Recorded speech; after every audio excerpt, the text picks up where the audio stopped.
Kasado na para sa Israel ang inihaing peace deal ni US President Donald Trump na siyang susi para sa pagtatapos ng higit 2 taong digmaan sa Gaza kontra Hamas. Samantala, naminsala naman ang bagyong Opong o kilala na ngayon bilang tropical storm Bualoy sa Vietnam na nakapagtala ng higit 10 casualties. Ang mga balita mula sa ibayong dagat tinutukan sa Global Headlines Report ni James Galange. Balita mula sa Amerika. Sumang-ayon ng Israel sa hinaing peace agreement ng Amerika matapos na naging pagpupulong ni Israeli Prime Minister Benjamin Netanyahu at US President Donald Trump sa White House. Sa isang joint press conference, sinabi ni Trump na kabilang sa naturang agreement ay agarang pagpapalaya sa mga hawak pang hostage ng militanteng grupong Hamas sa loob ng 72 oras. Isaan niya kasi ito sa mga susi para matapos ng higit 2 taong digmaan sa Gaza Strip, Palestine.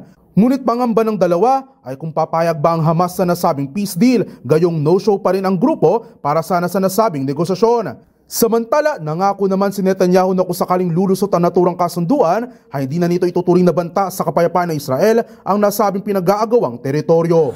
I support your plan to end the war in Gaza, which achieves our war aims.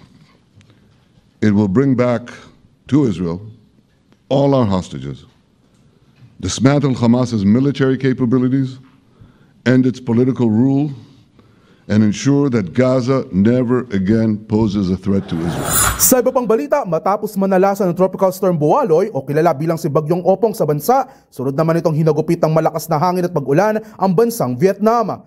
Sa huling tala ng mga otoridad, tinatayang aabot sa higit 10 kataong nasawi at halos 50 naman ang sugatan mula sa mga natamong pinsala sa mga nawasak na kabahayan, pagbaha at pagputok ng mga linya ng kuryente. Habang sa probinsya naman ng Quang Tri, may mga napaulat namang mga mangingisda ang nawawala matapos tangayin ng malakas na hangin, dala ng bagyo ang kanilang mga bangka na kasalukuyang pinaghahanap na rin ng mga otoridad. Aabot naman sa higit 28,000 residente sa Vietnam, ang inilikas at hanggang sa ngayon ay kansilado o delayed pa rin ang ilan sa mga flights papasok at palabas ng nasabing bansa.